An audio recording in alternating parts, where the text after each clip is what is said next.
मधुबन के बाबा मुरली वाले, आपका क्या कहना, आपका क्या कहना। ओम शांति। 24 सितंबर 2023 अव्यक्त बाप दादा के महावाक्य। ओरिजिनल डेट 22 दिसंबर 1995। सर्व प्राप्ति संपन्न जीवन की विशेषता है अप्रसन्नता मुक्त और प्रसन्नता युक्त। आज प्यार के सागर बाप दादा अपने प्रेम स्वरूप आत्माओं को देख रहे हैं। हर एक के दिल में परमात्म प्यार समाया हुआ है। ये परमात्म प्यार प्राप्त भी एक ही जन्म में होता है। 63 जन्म देव आत्माएं व साधारण आत्माओं द्वारा मिला। सोचो, याद करो, सारे कल्प का चक्कर लगाओ। स्वदर्शन चक्रधारी होना तो 1 सेकंड में सारे कल्प का चक्कर लगाया। 63 जन्मों में परमात्म प्यार मिला था? नहीं मिला। सिर्फ इस संगम पर एक जन्म में परमात्म प्यार प्राप्त हुआ। तो अंतर को जान लिया ना। आत्माओं का प्यार और परमात्म प्यार कितना अंतर है। साधारण आत्माओं का प्यार कहाँ ले गया, क्या प्राप्त कराया? अनुभव है ना। और परमात्म प्यार कहाँ ले जाता? अपने स्वीट होम और स्वीट राजधानी में। आत्म प्यार राज्य भाग्य गवाता है और परमात्म प्यार राज्य भाग्य दिलाता है। और इसी जन्म में। ऐसे नहीं कि सिर्फ भविष्य के आधार पर चल रहे हो। नहीं, डायरेक्ट परमात्म प्राप्ति तो अब है। वर्तमान के आगे भविष्य भी कुछ नहीं है। आप लोग गीत गाते हो ना कि स्वर्ग में क्या होगा और क्या नहीं होगा। और अभी का गीत क्या है? जो पाना था वो पा लिया, वह पाना है, पा लिया। पांडवों ने पा लिया। गोपियों का तो गायन है ही। इस समय का गायन है कि अप्राप्त नहीं कोई वस्तु ब्राह्मणों के खजाने में, देवताओं के खजाने में नहीं, ब्राह्मणों के खजाने में। तो अभी ब्राह्मण होना तो अनुभव करते हो कि अप्राप्त नहीं कोई वस्तु। और ये प्राप्तियां अविनाशी हैं, अल्पकाल की नहीं है। तो जिसको सर्व प्राप्तियां हैं उसके जीवन में क्या विशेषता होगी? सब प्राप्तियां हैं, एक भी कम नहीं है। तो उसके चलन और चेहरे में क्या विशेषता दिखाई देगी? सदा प्रसन्नता।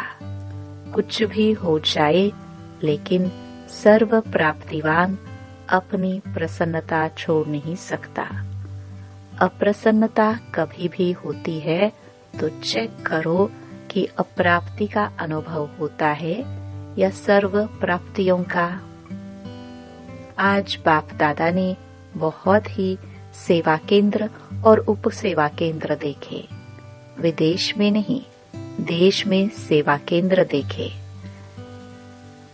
सेवा केंद्र में विशेष 2 सेवाधारी है। तो आज चक्कर लगाते हुए सेवाधारी और सेवा स्थान दोनों देखे। हर एक स्थान में चाहे छोटे चाहे बड़े सभी में चेक किया कि सेवाधारी तन से, मन से, धन से और सेवा के संबंध संपर्क से कितने प्रसन्न हैं। क्योंकि विशेष तो यही बातें हैं ना। तो क्या देखा? तन तो सबके पुराने है ही, चाहे जवान हैं चाहे बड़े हैं, छोटे और ही बड़ों से भी कहाँ कमजोर हैं। चाहे बीमारी बड़ी है लेकिन बीमारी की महसूसता की मैं कमजोर हूँ, मैं बीमार हूँ, ये बीमारी को बढ़ा देती है। क्योंकि तन का प्रभाव मन पर आ गया तो डबल बीमार हो गए। तन और मन दोनों से डबल बीमार होने के कारण बार बार सोल कॉन्शियस के बजाय बीमारी कॉन्शियस हो जाते हैं। तो क्या देखा कि तन से तो मेजॉरिटी बीमार कहो या हिसाब किताब चुकतो करना कहो कर रहे हैं, लेकिन 50% डबल बीमार और 50% सिंगल बीमार है। बाकी होना क्या चाहिए? कभी भी मन में बीमारी का संकल्प नहीं लाना चाहिए। मैं बीमार हूँ, मैं बीमार हूँ, लेकिन होता क्या है? ये पाठ पक्का हो जाता है कि मैं बीमार हूँ। कभी कभी किसी समय बीमार होते नहीं है, लेकिन मन में खुशी नहीं है, तो बहाना करेंगे कि मेरे कमर में दर्द है, क्योंकि मेजॉरिटी को या तो टांग दर्द या कमर का दर्द होता है। कई बार दर्द होता नहीं है, फिर भी कहेंगे मेरे को कमर में दर्द है। अभी उसकी चेकिंग कैसे हो? डॉक्टर्स के पास इसका कोई थर्मोमीटर है जो कमर दर्द है या नहीं वो चेक कर सके? एक्सरे कराओ, ये कराओ, वो तो और ही खर्चा लगाओ। तो क्या देखा? तन के बारे में सुनाया। कई सेवाधारी ऐसे दिखाई दिए। सेवाधारी आप सभी हो, ऐसे नहीं समझना सिर्फ टीचर्स की बात है। सेवाधारी आप प्रवृत्ति वाले भी हो ना, कि जो सेंटर्स पर रहते हैं वो सेवाधारी हैं। आप लोग प्रवृत्ति में रहने वाले भी सेवाधारी हो। कभी आपके घरों का भी चक्कर लगाएंगे, देखेंगे कि कैसे सोते हो, कैसे उठते हो, डबल बेड है, सिंगल बेड है। अच्छा, ये तो आज का चक्कर की बात है। आजकल के हिसाब से दवाइयाँ खाना ये बड़ी बात नहीं समझो, क्योंकि कलयुग का वर्तमान समय सबसे शक्तिशाली फ्रूट ये दवाइयाँ हैं। देखो, कोई रंग बिरंगी तो है ना। कलयुग के लास्ट का यही एक फ्रूट है, तो खा लो प्यार से। दवाई खाना ये बीमारी याद नहीं दिलाता। अगर दवाई को मजबूरी से खाते हो तो मजबूरी की दवाई बीमारी याद दिलाती है और शरीर को चलाने के लिए एक शक्ति भर रहे हैं। उस स्मृति में खाएंगे तो दवाई बीमारी याद नहीं दिलाएगी। खुशी दिलाएगी तो बस 2-3 दिन में दवाई से ठीक हो जाएंगे। आजकल के तो बहुत नए फैशन हैं।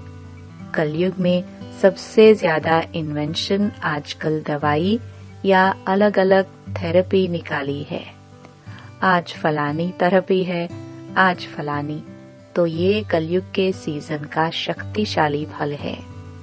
इसलिए घबराओ नहीं, लेकिन दवाई कॉन्शियस, बीमारी कॉन्शियस होकर नहीं खाओ तो तन की बीमारी होनी ही है, नई बात नहीं है।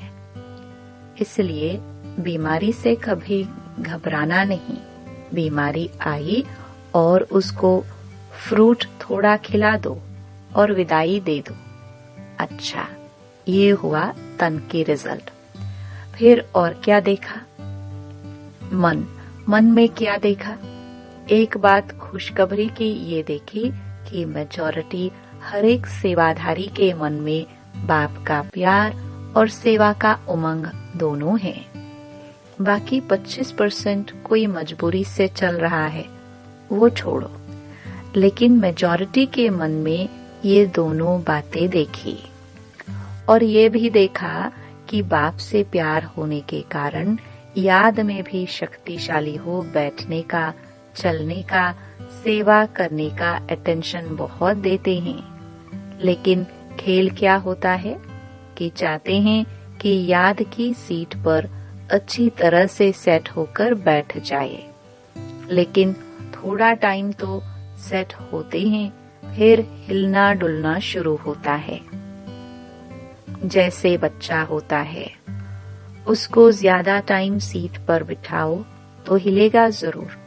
तो मन भी अगर कंट्रोल में, ऑर्डर में नहीं है, तो थोड़ा टाइम तो बहुत अच्छे बैठते हैं, चलते हैं, सेवा भी करते हैं, लेकिन कभी सेट होते हैं, कभी अपसेट भी हो जाते हैं।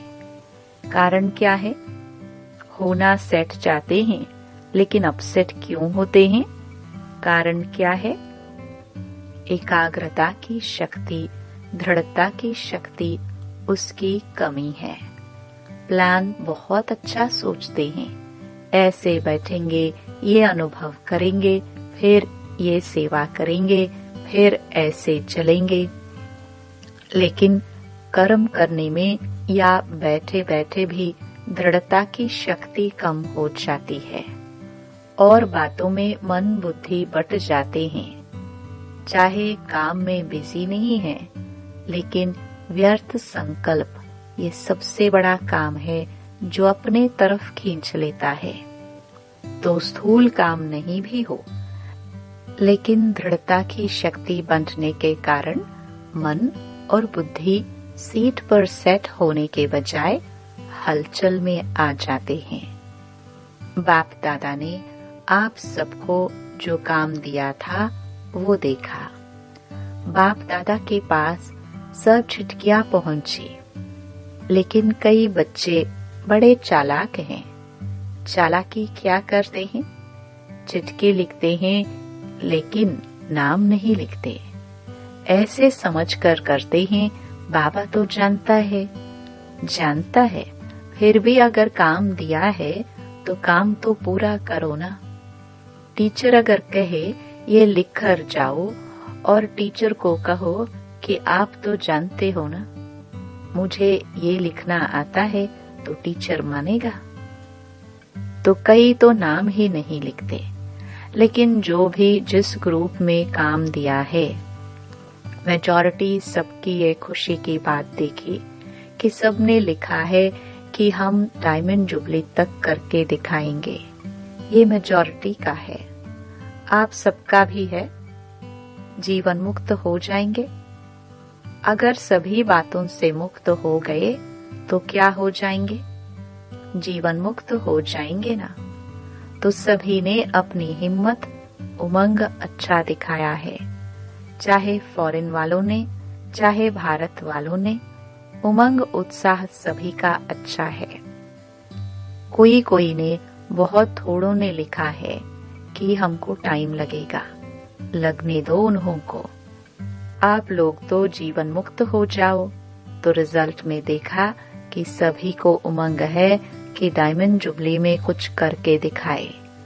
लेकिन बाप दादा ने देखा कि जितना अपने आप को डायमंड बनाने का उमंग उत्साह है, उतना ही डायमंड जुबली वर्ष में सेवाओं के प्लान भी बहुत फास्ट बनाए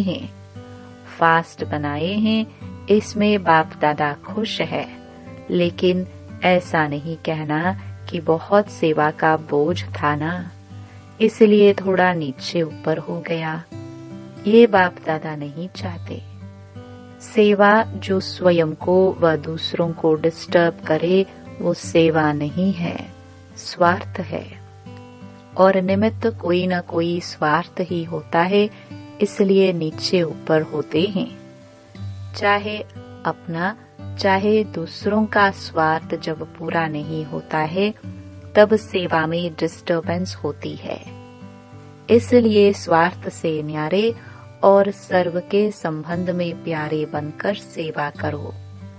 तब जो संकल्प किया है व लक्ष्य रखा कि डायमंड जुबली में डायमंड बन डायमंड जुबली मनाएंगे, वह पूरा हो सकेगा। आधा नहीं याद करना। कई ऐसे जवाब देते हैं, कहते हैं डायमंड जुबली तो मनाने की थी तो मनाया, उसमें बिजी हो गए।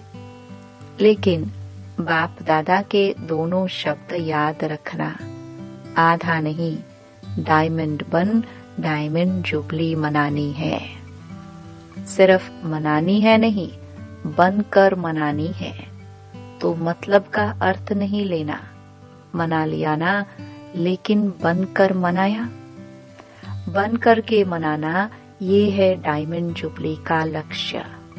तो आधा लक्ष्य नहीं पूरा करना, डबल है बनना और मनाना। सिर्फ बनना नहीं, सिर्फ मनाना नहीं, दोनों साथ साथ हो। और आप सबको मालूम है कि जब आप डायमंड जुबली के व डायमंड बनने के प्लान बना रहे हो तो आप सबसे पहले माया भी अपना प्लान बना रही है। इसलिए ये नहीं कहना क्या करे बाबा, हिम्मत कम हो गई, माया बहुत तेज है। माया को अपने पास रखो, राज्य आप करेंगे और माया को बाबा संभालेंगे। राज्य तो आपको करना है ना। माया जीत जगत जीत बनता है, तो माया को जीतने के बिना जगत जीत कैसे बनेंगे।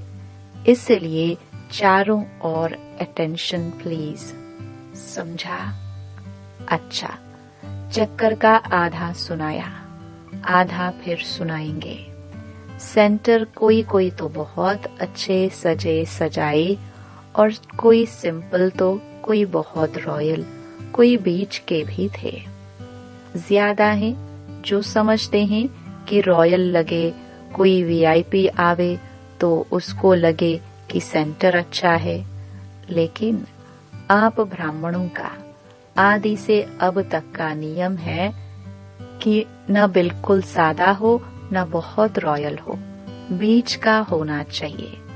ब्रह्मा ने तो बहुत साधारण देखा और रहा, लेकिन अभी साधन है, साधन देने वाले भी हैं। फिर भी कोई भी कार्य करो तो बीच का करो। ऐसे भी कोई न कहे कि यह क्या लगा दिया है पता नहीं, और न कोई कहे कि ये तो अभी राजाई ठाठ हो गया है। तो आज का पाठ क्या है?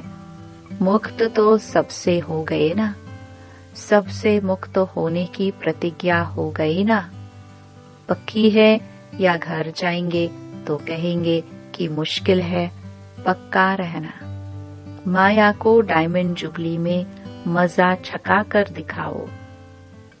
मास्टर सर्वशक्तिवान हो, कम तो नहीं हो। अच्छा, डबल फॉरेनर्स भी बहुत आए हैं। स्थापना के कार्य में डबल शोभा है, डबल विदेशी हैं। बाप दादा जानते हैं कि जितने मेहनत से युक्ति से यहाँ पहुँचते हैं, अगर लगन कम हो तो पहुँचना भी मुश्किल लगे। एक तरफ बाप दादा सुनते हैं कि मनी डाउन हो गई है और दूसरे साल देखते हैं तो और भी विदेशी ज्यादा आ गए हैं। तो ये हिम्मत है। रशिया का ग्रुप भी आया है ना। रशिया वालों ने टिकट कहाँ से ली? इन्हों की कहानियां बहुत अच्छी सुनने वाली हैं। टिकट कैसे इकट्ठे करते हैं उसकी कहानी बहुत अच्छी है। ये तो सब होना ही है। जब है ही कागज, पेपर ही तो है, चाहे डॉलर का हो चाहे पाउंड का हो, है तो पेपर ही। तो पेपर कहाँ तक चलेगा? सोने का मूल्य है, हीरे का मूल्य है, पेपर का क्या है? मनी डाउन तो होनी ही है, और आपकी मनी सबसे ज्यादा मूल्यवान है। जैसे शुरू में अखबार में डलवाया था ना कि ओम मंडली रिचेस्ट इन द वर्ल्ड। कमाई का साधन कुछ नहीं था। ब्रह्मा बाबा के साथ एक दो समर्पण हुए और अखबार में डाला रिचेस्ट इन द वर्ल्ड। तो अभी भी जब चारों ओर ये स्थूल हलचल होगी, फिर आपको अखबार में नहीं डालना पड़ेगा। आपके पास अखबार वाले आएंगे और खुद ही डालेंगे। टीवी में दिखाएंगे कि Brahma Kumaris richest in the world, क्योंकि आपके चेहरे चमकते रहेंगे, कुछ भी हो जाए, दिन में खाने की रोटी भी नहीं मिले तो भी आपके चेहरे चमकते रहेंगे। तो चारों ओर होगा दुख और आप खुशी में नाचते रहेंगे। इसी को ही कहते हैं मिरुआ मौत मल्लू का शिकार। इसलिए बाप दादा ने आज कहा कि ब्राह्मण जो सच्चे हैं, ब्राह्मण जीवन में श्रेष्ठ जीवन के लक्ष्य वाले हैं, उसकी विशेषता है प्रसन्नता। चाहे कोई गाली भी दे रहे हो तो भी आपके चेहरे पर दुख की लहर नहीं आनी चाहिए। प्रसन्न चित्त। गाली देने वाला भी थक जाएगा, हो सकता है। यह नहीं कि उसने 1 घंटा बोला, मैंने सिर्फ 1 सेकंड बोला। सेकंड भी बोला या सोचा, शक्ल पर अप्रसन्नता आई तो फेल हो गए। इतना सहन किया ना, 1 घंटा सहन किया, फिर गुब्बारे से गैस निकल गई तो गैस वाले गुब्बारे नहीं बनना। और चाहिए ही क्या, बाप मिला, सब कुछ मिला। गीत तो यही गाते हो ना। तो ऐसे टाइम पर ऐसी ऐसी बातें याद करो तो चेहरा नहीं बदलेगा। ऐसे नहीं उसके आगे जोर जोर से हंसने लग जाओ तो वो और ही गर्म हो जाए। प्रसन्नता अर्थात आत्मिक मुस्कुराहट, बाहर की नहीं, आत्मिक। तो आज का पाठ क्या रहा? सदा अप्रसन्नता मुक्त और प्रसन्नता युक्त, डबल। समझा?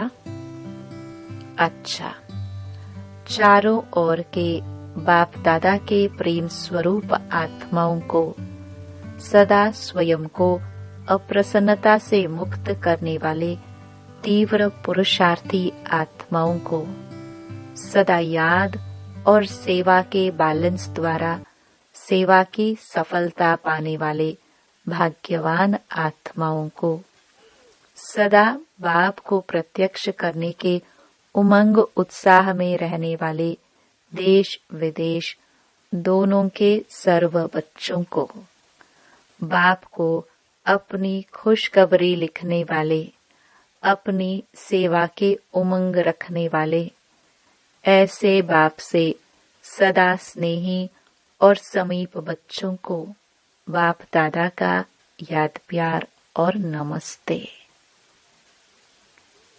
वरदान।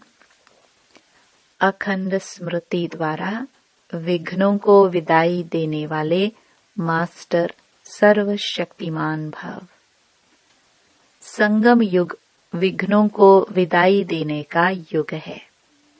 जिसको आधा कल्प के लिए विदाई दे चुके उसको फिर आने न दो। सदा याद रखो, हम विजयी रतन हैं, मास्टर सर्वशक्तिवान है। यह स्मृति अखंड रहे तो शक्तिशाली आत्मा के सामने माया का विघ्न नहीं आ सकता। विघ्न आया फिर मिटाया तो अखंड अटल नहीं कहेंगे। इसलिए सदा शब्द पर अटेंशन दो। सदा याद में रहने से सदा निर्विघ्न रहेंगे और विजय का नगाड़ा बजता रहेगा। स्लोगन। ईश्वरीय सेवा में खुद को ऑफर करना ही बाप दादा की ऑफरिंग लेना है। ओम शांति।